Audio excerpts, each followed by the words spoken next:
listening to the Money Monopolizers podcast, helping you take control of your financial destiny. It's about time that we invest more in our financial literacy and work towards building generational wealth. If you think you're ready to do the same, then you've come to the right place. Alex, Marlon, y'all ready? Let's get this bread. What's good, everybody? It's Alex Camunia here, and I am back with episode 71 of the Money Monopolizers podcast. And today I am joined with nobody. Yes, that's right. I'm doing a solo episode this week.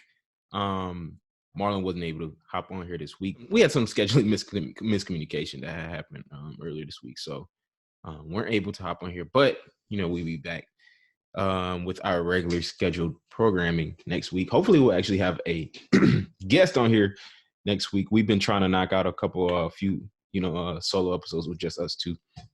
But it was just miscommunication this week. So happens, it's all good. But typically in the past, last year, I would have said, all right, we just skip this week or not put an episode out. But this year, I'm staying committed to putting out an episode every single week, no matter what. I'm really trying to stay committed to growing this, and, Marlon is too, of course. Of course, it's, we're always going to put out quality, so we're never going to just put out any garbage. It's always going to be quality. If we're going to put something out, it's going to be quality. It's going to provide a lot of value to people. So that's definitely what I plan to do today, as always, with every week. So, yeah, nothing's changing. Y'all just get to listen to me this week. So, lucky y'all. This is usually the point where I would ask Marlon how he's doing. So say, Alex, how you doing this week? Man, I'm doing good, man. Just, hustling, man. We just trying to continue to grow this podcast. I'm still, pumping out YouTube videos, trying to grow the brand and everything, man. It's just a lot. It's a lot that goes into it, a lot of behind the scenes stuff that goes into even putting out one of these episodes. So trucking business has been going well. I had another great week this week. Well, if my driver's able to drop this load off, he just got a flat tire or a blowout again. Can y'all imagine? This is like, I think I talked about this last week. It's like the 5th repair I've had, and it's on that same stupid wheel that the cleaning business is going. We're having a big week in the cleaning business this week. I'm thinking I got how many bookings do I have this week? I got a lot of bookings this week. So, that's going well. I think hopefully February will be my best month. But yeah, man, other than that, it's going good. Just some housekeeping before I kind of get into, there's a couple of things I want to talk about before I get into this episode. But as far as housekeeping goes, I know last week I talked about asking y'all to, help us grow this by leaving some reviews. So everyone that left a review, I think we got 9 people that left a review. So shout out to y'all if y'all did. Y'all didn't send me a screenshot, like I said, on Instagram DMs, so I could enter you into the drawing to win the course. Leave a review and then send a screenshot into on Money Monopolizers Instagram page DM, so I could enter you into the drawing to win the How to Acquire Your First Flip or Rental Property course, which has over 8 hours of content and relays all of my strategies for how we find properties, how we fund properties, putting a team together, everything, buying properties with OPM, other people's money, doing BRRRR deals, which is, if you know us, that's something we're big on, which is how you can essentially acquire properties, rental properties with none of your own money.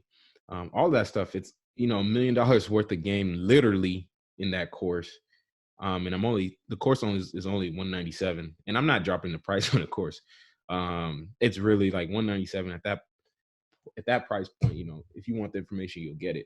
So it's really accessible for a lot of people. So yeah, like I said, leave a review and send a DM if you left a review. I really appreciate it.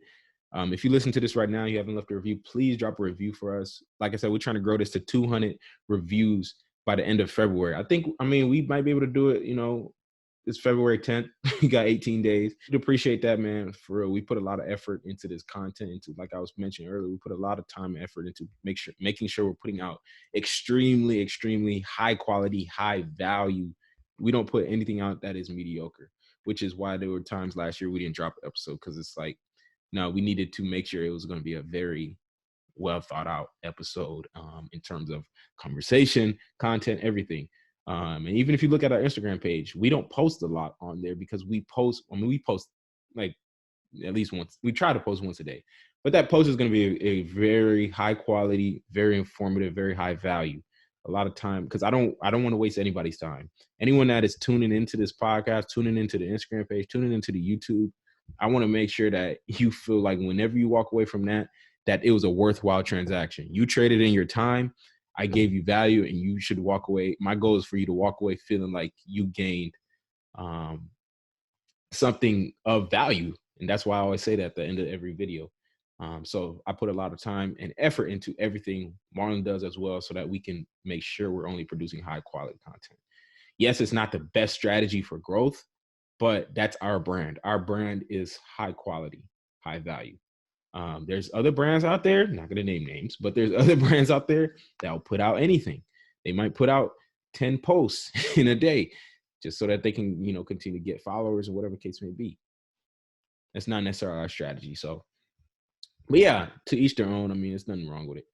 And then last thing I kind of want to talk about real quick as far as housekeeping is we're also still looking for the investors for the apartment. So we're raising capital for that. So if you're interested in owning a percentage of an apartment complex with us, we're getting one this year. That's the goal, or that's the objective, because it will happen.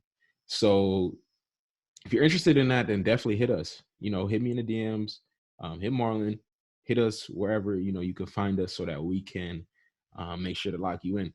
Now, that being said, there's one thing that I kind of wanted to talk about before I get into what I really wanted to talk about today. I don't think that people understand what's going on right now in terms of the time period that we're living in. We are in a very pivotal time period in history right now. We are literally in the middle of the greatest transfer of wealth right now. Literally, like today, right now. It's been happening for the last few years, and it's happening right now, right? And it's happening right before our eyes. And a lot of people don't even realize it. Most people, majority of people don't even realize it, right? Because of social media, because of their job, because of other distractions or whatever, or just a lack of awareness of what's going on around you. Most people are just consuming things and not necessarily being aware of what they're consuming. They're just consuming it because of the instant gratification and for the pleasure it brings them. But you're not aware that the things you're consuming are actually a big medium or a big, a vehicle that's being used to transfer this wealth that's happening right now, right? The information age, which if that's what we talk about all the time. That's pretty much the time period we're in right now. It is essentially the age that in which, information is now so accessible anywhere at any moment, at any time. And it's that the information age is changing the world right now. People are becoming more literate and more progressive in all aspects of life, right? Every single aspect: physical health, financial health, mental health, social issues, conscious eating habits, environmental protection, etc. Whatever you want to talk about, people are becoming more literate and progressive. That's what we're seeing as society. Society is becoming a lot more progressive, right? Large in part due to the information that is now available to the everyday person, as opposed to 60 years ago, it wasn't available. So most people weren't aware of a lot of things, right? And a lot of people don't even realize it because, the media only promotes the negativity, but this transfer of wealth is happening silently, right? Primarily through technology. So what do I mean by this? We're in a pocket or a window in which there is an opportunity to become a superstar in whatever you want to do. You can become the go-to person in whatever it is you want to do. People today have access to information that's going to change their life for the better, right? Because back in the day, 100, 90, 80, 70, 60, 50 years ago, you had to be born into a family with information. You had to be born into a family that had, access to that information, because then they could just pass it on to you. And this is not just financial. This isn't whatever, right? We can be talking about health in general. You had to be born into a family that had the information because you weren't getting it from anywhere else. But the thing is, and this is the point I want to get to. There are kids today that are growing up with information that took you 20, 30, 40, 50 years to learn or to gain. Literally, there's 15-year-old kids right now watching TikToks, learning how to invest in real estate, learning, why eating certain foods like, whatever pork or beef or whatever is bad for you, right? Or why the environment is getting killed, or how to combat racism. It's becoming cool to be informed. That's literally what's happening right now. And do you know what that means, right? When pop culture takes a hold of something, that's when it's going to be too late to get in, right? It's kind of like that whole thing that, Warren Buffett always says, when others are fearful, be greedy, and when others are greedy, be fearful. Once people start becoming aware and start becoming enlightened to certain things, it's going to be a lot harder for you to make an impact or to make your mark in anything. Right? So that's why I said right now, I know that we're in about, I would say, a 10-year pocket. And this probably started 5 years ago. I would say maybe in 2015, this is when it really, really, really started. But we're in like a 10-year pocket right now where you are primarily competing with people that didn't grow up with information. So that's your advantage. Everybody has an unfair advantage. Most people don't choose to look at it like that, but everybody has an unfair advantage. Whatever, and this has always been the case. But right now, everybody has that. Everybody has access to it. If you have access to information, you have an unfair advantage, right? But the thing is, in 10 years, that unfair advantage will essentially be leveled, right? Meaning the playing field is going to be leveled. Because now everyone's going to be operating on the same basis, on the same playing field. Because those 15-year-old kids that I said right now are watching TikToks on how to invest in real estate, they're going to be 25 in 10 years. And then they'll have been doing this for 10 years because they had the information. So good luck competing with them. You think it's hard now? Shoot. Okay. We'll see. We'll see. These kids, look, man, we're moving into a new era where it's becoming popular and a good thing to be enlightened and informed on anything, right? That's why the whole cancel culture has become a thing. Because now, if you're uninformed or if you're ignorant and you have any type of notoriety or platform, you will get canceled. As stupid as it is, that's just the fact of the matter. So on the opposite end, if you're becoming informed, you're going to be cool, considered cool. I promise you, we're going to get to a point where it's like, if you're not informed, you will be considered an outlier in society. Just watch, just wait and see. And like I said, this applies to anything, but obviously, since this is a financial freedom podcast, we're talking primarily money. I'm implicating it on the basis of right now, there's an opportunity to become that person in whatever field, or to have success in whatever field, in which in 20 or in 10, 15, 20 years, it's going to be a lot harder because there'll be more and more people. And because I look at it like, it's almost like, Bill Gates and Steve Jobs, right? They were born in, I think they were both born in 1955. So by the time they were 20 years old, they were in a perfect position, literally perfect position, to capitalize on the computer revolution of the 1970s. And then ultimately become that go-to person, or that rock star, or that superstar, or the pioneer of the era that we are in right now. The information age was pioneered by people like Steve Jobs and Bill Gates. And so that's what I'm saying is, right now we're in a similar situation. The 1970s of this era is right now in terms of opportunity. They just happen to be born in 1955, in which they were at a perfect age, 20, 21 years old, in order to, be able to take a risk like dropping out of Harvard, like Bill Gates did, and, focus on their business, right? And focus on starting Microsoft and starting Apple. and revolutionizing technology, right? Without having to necessarily have a wife or kids to worry about. They just happened to be born in 1955 and they were in a perfect position. I mean, obviously other things contributed to, that success during that 20-year. I mean, Bill Gates, I mean, he was brought up literally, going into coding camps and those kind of things. Obviously his family, had some sort of money. I think his dad was a doctor. Steve Jobs, if I remember correctly, he worked for Hewlett Packard. So, he was in a position because he was informed on technology to be able to capitalize on it, right? So I say all that to say is like, look, we had the same opportunity right now. I was born in 1996. I just so happened to be, 20, 21 years old at the cusp of this era where I am now able to, easily navigate the tools of the trade today, which is social media, without much issue.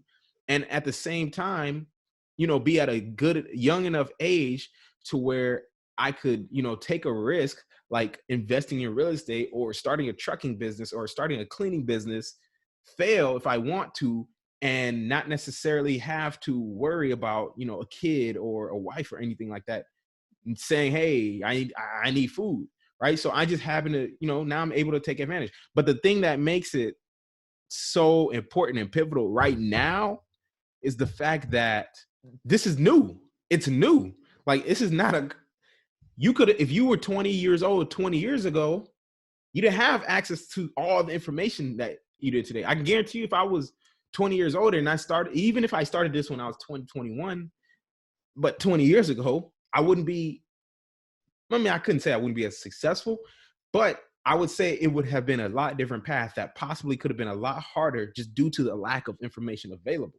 I know for a fact I've saved myself plenty of hardships because of being informed, right? And I know for a fact a lot of the success I've had is due to the fact that I am extremely informed in what I'm doing because of the accessible information. I don't have to pay for information. I choose to if I want to, if I want more, if I want to learn from a mentor, then I'll choose to pay for someone else's information to even stream. And that's, again, even having the ability to go buy a course or pay for someone's information is something that is new. But in 10, 15, 20 years, that's going to be commonplace. And I'm saying all to say it's going to be a lot harder to compete in these industries. Real estate's going to be a lot more competitive. Trucking business will be more competitive. Whatever you want to do is going to be a lot more. Podcasting is going to be a lot more competitive. Right now, this is something new. Podcasting started in 2005, if I remember correctly. I mean, even the word podcasting is a new word. It's a relatively new word. It comes from the word iPod and broadcast. So that means in 10 years, there'll be a lot more podcasts. I can't talk. But by that point, Money Monopolizers will have had a 10-year run already. So we'll be a lot more established. We'll have listeners. We'll have a lot bigger audience, whatever the case may be, right? I say all that to say is like, if you think it's competitive right now, there is plenty to go around. But in 10, 20 years, who knows? Society will change. Society is changing right in front of our eyes. Wealth is being transferred. And the government, if they aren't already, will become aware of this when it starts affecting their bottom line, which it will. So remember this in 10 years. Please remember this in 10 years. It's going to be something that's going to be, it's going to be very apparent and very noticeable because you're going to be, if you're 20 years old, if you're 25 years old right now, you'll be 35 in 10 years. And you're going to think back on how easy it was to get started 10 years ago, how easy it was to take action 10 years ago, and how much difficult it will be in this present moment, which will be in 10 years from now. So, I mean, I even say to myself too, I said, man, if I knew what I knew when I was 18, I mean, I started when I was 21. If I knew what I knew when I was 18, just that 3-year head start, man, I would already be further along, of course, but it's 2020 hindsight. But so, I don't dwell on it. But the fact of the matter is right now you had an opportunity. So do not squander it. Now that that's out the way, we can get into today's episode.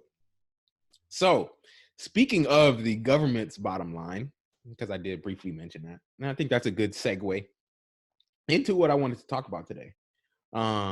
Today I wanted to talk about one of my favorite topics, I might have to make, because that could have been a whole episode in itself, a mini episode, but that could have been a whole episode in itself. So I might have to add that to the title. But anyways, I know last year we did an episode on taxes. It was actually about a year ago to this date. Yeah, it was about a year ago to this day. It was February 6th last year. We released the episode on taxes, and I feel like we have gained a lot more listeners. That's one reason we've been doing a few solo episodes, is because we really wanted to get our message to our new listeners, so that they understand kind of who the money monopolizers are and what we rocking with, and kind of, some of the day ones, you already know kind of what we do, how we do, and how we talk, what we think, what our mindset's like. But we need to, haze and assimilate some of the newer listeners. We need to get a name for some of the listeners. Like on EYL, they call them earners. We need to call them something. We call them monopolizers. Yeah, y'all be the monopolizers. So I really wanted to talk about why the wealthy don't pay taxes and how you cannot pay taxes, which obviously go hand in hand. So I know last year, I think I titled that episode, "Don't Hate the Player, Hate the Game." But I was thinking about that. I was like, nah, that ain't even right. Because to me, it's don't hate the player or the game, play the game, right? Because at the end of the day, the reason the wealthy don't pay anything in taxes is because they play the right game. Most people are playing the wrong money game, or most people are playing the money game that, you've been taught to play. But they don't realize that the wealthy are literally playing a whole different game, right? It's kind of like, when you was a kid and you had a little sibling and you was playing your game, or you was playing the PlayStation, and the kid, your sibling or your little cousin, whatever, wanted to come play, and you'll give them a fake controller, right? So they think they're playing a game, but they're really not playing anything. They're playing a fake game, right? And they're playing the wrong game. And that's what a lot of people are doing right now. They're playing the wrong game. Majority of people are playing the wrong game. The wealthy people are playing a whole nother game. Before I do get into it, obviously, I failed to provide this disclaimer a year ago, but I will not make that mistake again. I am not a tax professional. This podcast episode is for edutainment purposes only. Yes, that's right. Edutainment, meaning education and entertainment. You can't sue me. I told you I'm not a tax professional. So now that that's out the way, let's get into this. So, to really kick this off, I think I want people to understand what taxes really even are. I'm not trying to get philosophical. So I'm literally saying, like, people need to understand what taxes are. Because I don't think people really do know, which is understandable. I mean, we're not taught, obviously, anything that we talk about on this podcast. So it's understandable that you don't know. But, especially our younger audiences, because I found out recently we have a lot of people listening that are, 17 years old, which is dope, man. And that just goes back to what I was saying earlier. 17-year-olds getting this information right now. Shout out that 17-year-old. Oh, I wish I knew your name, bro. But I know he's listening right now. He left a review on a podcast too, and he's DMing me. But he was telling me he's been consuming every single episode, and it's like, whoa, this is the dudes that we're gonna be competing with in 10 years. He's 17. Woo-wee. It make me feel old.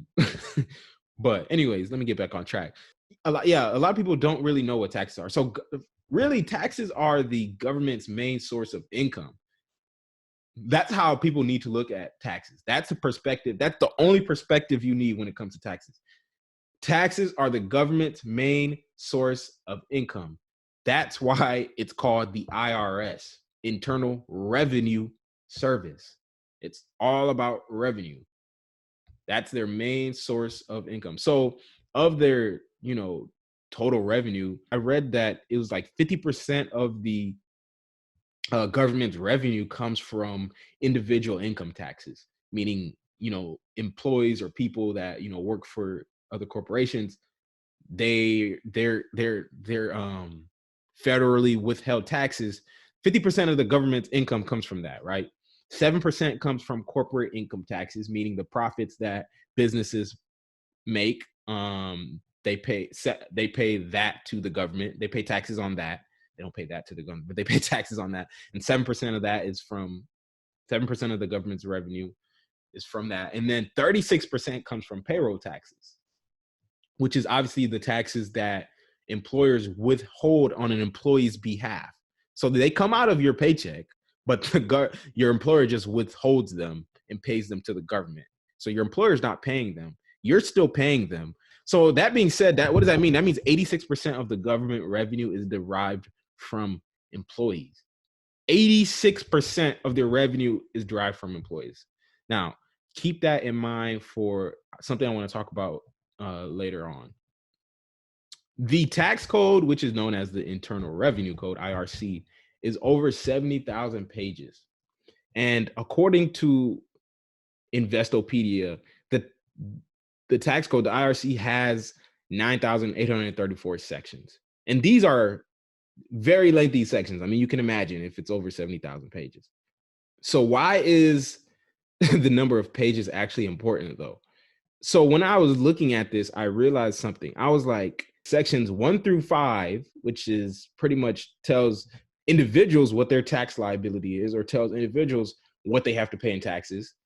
And sections 11 through 12 tell corporations and businesses what their tax liability is or what they have to pay in taxes. So what did that tell me? That tells me that the rest of those 9,822 sections tell you how not to pay. This is how wealthy people use, the tax code. They use it not to pay. They use, the system that's available to everyone to benefit them. So remember, I said 86% of the government's revenue is coming from employees, right? So who are these employees? I mean, it's essentially the middle class, right? The wealthy are not paying taxes. It's the middle class. The middle class pays the most in taxes by far. A majority of the government's income is coming from those people that earn their income from their employers. It's not coming from the wealthy. It's a fact. I just laid it out. But the question is why? Why do the middle class pay the most in taxes and the wealthy pay nothing? And I think the first thing to really understand is that most of the middle class doesn't necessarily understand how taxes work, right? A lot of people believe that if you make a lot of money, you should pay the most in taxes.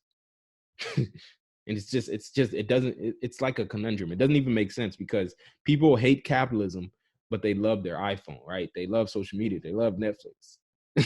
When in fact, these things wouldn't even exist in the way they do without the confines of capitalism as the way they are today. Not to say it's perfect. There's no system that's perfect, but the fact of the matter is it is the system that we operate in.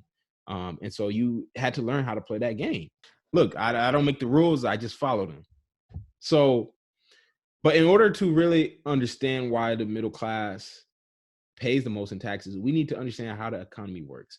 And so I remember I talked about this last year in the episode. I want to talk about it again real quick. So I would say, imagine if, there's a new country, right? Let's just say, I don't know, Wakanda. Let's just say, new country is formed, Wakanda. You become president of Wakanda. As president, you have to provide for the Wakandians, right? You have to provide food. You have to provide houses. You have to provide cars. You have to provide everything that your citizens need. And so as the president, that, you have two options essentially, right? Option one is you could, build the office and the factories and then employ all the citizens, right? Yourself. You can employ the citizens to work in the schools and the hospitals and build the bridges and all that kind of stuff, right? You can employ everyone. You can employ the entire nation, and you just, worry about building the infrastructure and making sure the people have that, but they work for you, right? So that's essentially what socialism is. And to me, that's really ineffective because it's not easy to employ the entire nation, right? And there's no incentive for citizens to actually contribute, right? Which is inconsistent with what human behavior actually is. People need incentive. So, if we had a society that operated like that, then obviously there wouldn't be Facebook, there wouldn't be iPhones, there wouldn't be Netflix, et cetera, et cetera, et cetera, right? We would be almost moving toward communism. That's a whole nother conversation. But that's one option. Option two is that you could allow the citizens that are brave enough to, actually build the businesses themselves. You would allow them to do it and allow them to employ the citizens of your country and allow them to employ the Wakandians instead of you as the president doing it or as the government doing it, right? And essentially what will happen is you as the government, now you can tax those businesses and the people that work there in those businesses to build all the schools and the bridges and the hospitals. So you don't have to go and build them yourself, right? You can just tax the people as opposed to you building them. That's what capitalism is. But the fact of the matter is that only 1 or 2% of your citizens are going to actually want to start or have any courage to start businesses, right? Everyone else will work for them, which is that's just how society goes. Most people are employees, not business owners. But of course, the business owners are the ones that are going to be the wealthiest, right? And obviously that's why, most people are middle class or poor and very few people are rich, because very few people start businesses. It's very tough to become wealthy without owning something besides a 401k and a house. Very, very hard. And essentially allowing them to continue opening more businesses and employing more people. Because guess what? Whenever they employ people, you can now collect more taxes from the businesses and the employees, right? Because remember, you get 86% of your revenue from employees. So the more businesses there are, the more employees there will be. This is a fact. So, I mean, to an extent. But generally speaking, at least right now, the more businesses there are, the more employees. So that means the more income taxes you can collect. We don't want unemployment. Unemployment is not good for a government because that means they have to pay people unemployment, which takes away from their bottom line. They rather collect income tax from you and let your employer pay you their your salary as opposed to them. And so this is the fundamental reason that wealthy people pay less in taxes than everyone else. Like at the Bronx of it, this is the reason, right? Because employees, they're essentially taxed on their gross income, while businesses or corporations are taxed on their net, right? As an employee, you get paid, you pay Uncle Sam, or he takes his cut. You don't even get to pay him. He takes it. And then you pay bills on what's left, right? Because the government doesn't trust you to, pay them on your own. They have to take them from you. As opposed to a business where they get paid, they pay their bills off of the gross, then pay Uncle Sam on what's left after they've already paid their bills. So obviously they're going to be paying a much lower percentage of their income than you, right? Remember I said 86% of the revenue comes from employees and 7% from corporations. It's because you're paying a larger percentage of your income because you pay off the gross, as opposed to businesses that get to deduct and then pay on the net. It's just a fact. So how do you avoid taxes? I mean, it's really simple. You just have to move from an employee to a business owner, right? Because business owners are able to deduct any expense that's related to their business, right? You can deduct a portion of your rent, or you can deduct, internet, you can deduct your phone, food, lease payments, interest payments, vacations, clothes, any of that. As long as it's related to your business, you can deduct that and decrease your taxable income, right? So that's the number one way to pay less in taxes, is to become a business owner, right? So either you start your own business, or what you could also do is invest in someone else's business, right? Because if you invest in someone else's business, meaning stocks, you own someone else, a piece of equity of someone else's business, the income that you're paid from that, right, as distributions, when that company pays you profit, when that company pays you a piece of their profits, because you're an owner and owners get profit distributions in the form of dividends, right? You won't have to pay as much in taxes on that money, right? The tax rate is going to be lower on money that you earn from investing in other people's businesses. Why? Because the government sees that as a contribution to society. The thing is, people had to look at taxes as an incentive system. Earlier, I said that look at taxes from the perspective of the government's revenue. Well, you could also look at it as from the perspective of an incentive system, right? Because when you do things that the government can't do or they would rather not do, right? Which is essentially things like providing jobs or providing housing or providing food or providing anything, really, literally producing anything, literally anything. It doesn't matter what you produce. As long as you produce something or provide something, the government will give you tax breaks when you do stuff that they want you to do.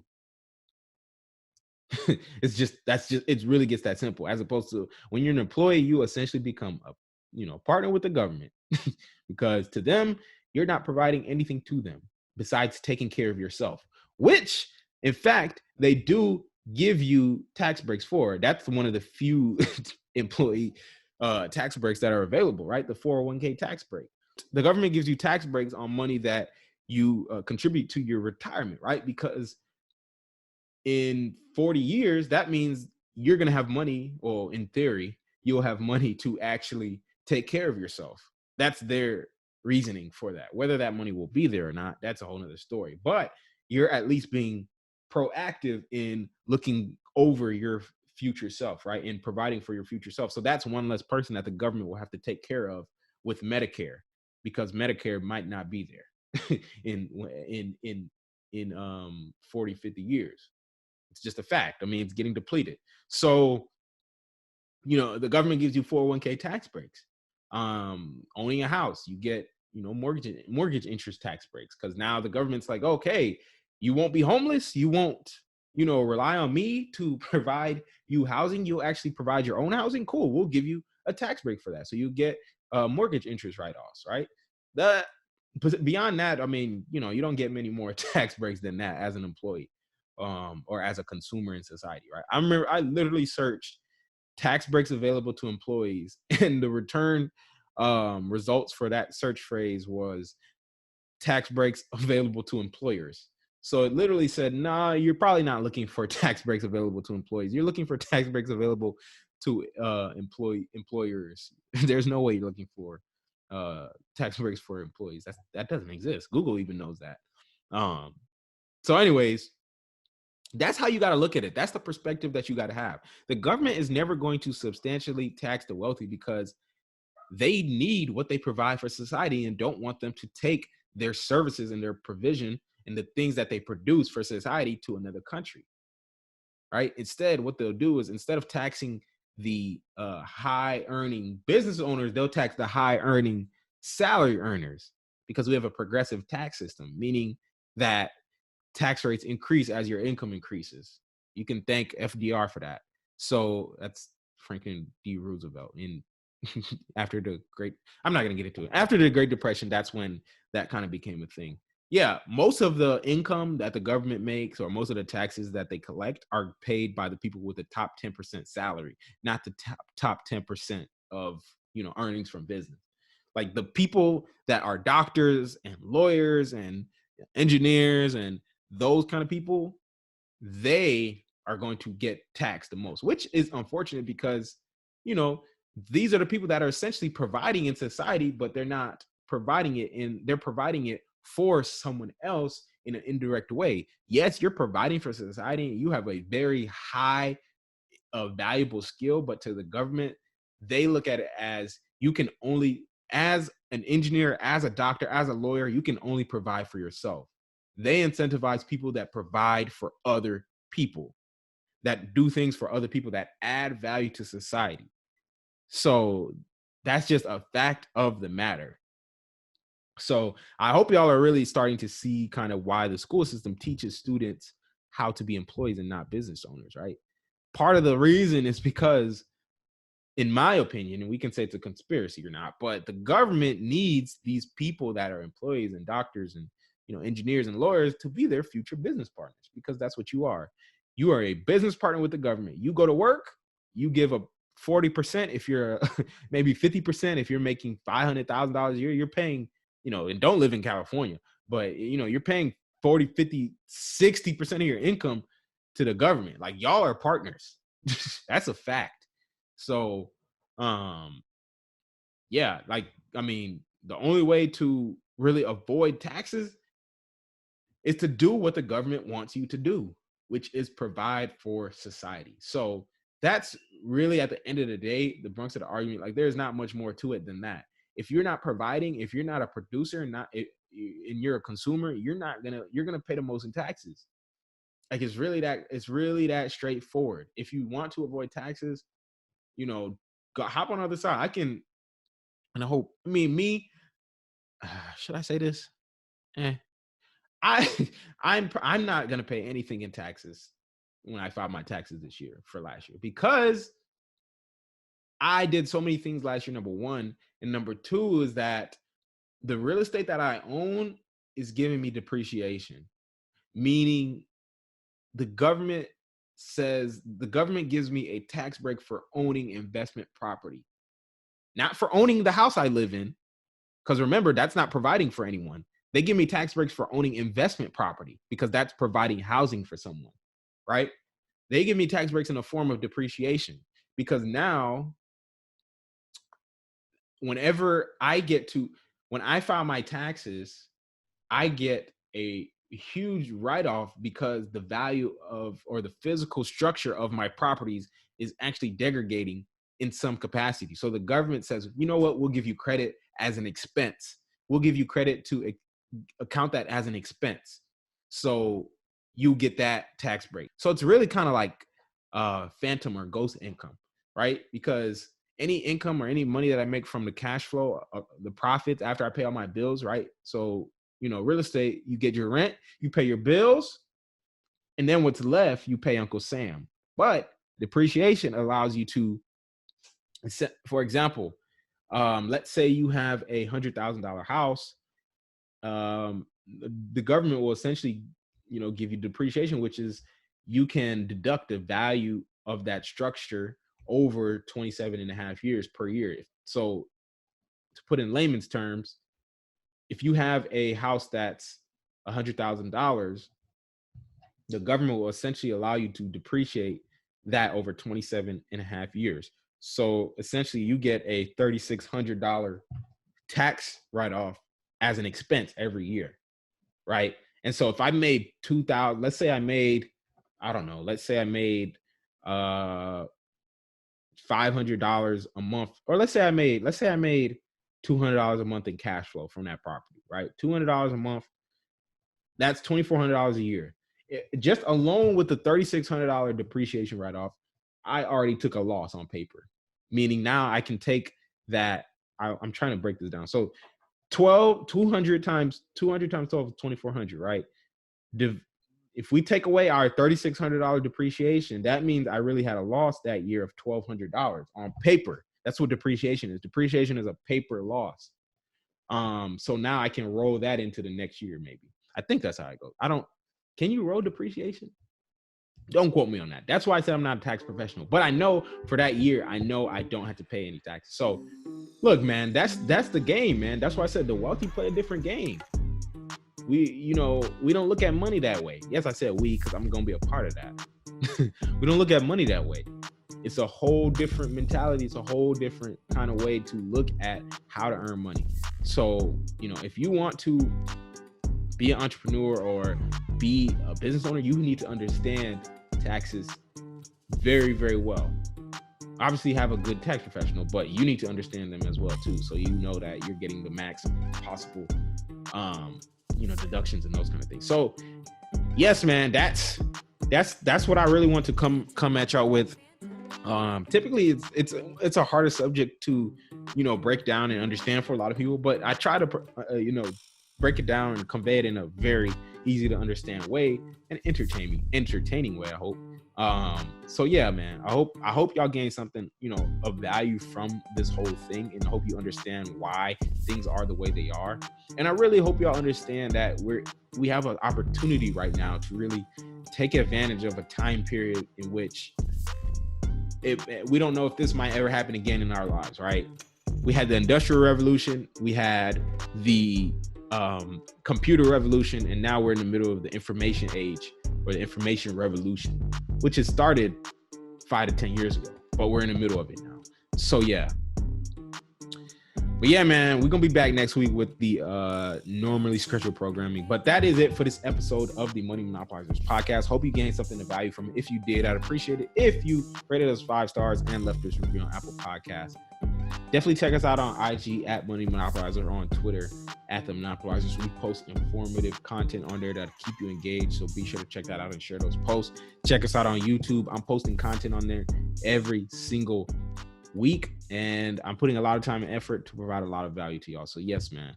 But other than that, I'm out of here. You've been listening to the Money Monopolizers podcast, helping you take control of your financial destiny. To learn more about how you can be in control of your money, visit moneymonopolizers.com. We'll catch you next time when Alex and Marlon share more personal finance and wealth creation tips with you. Now it's time to take action.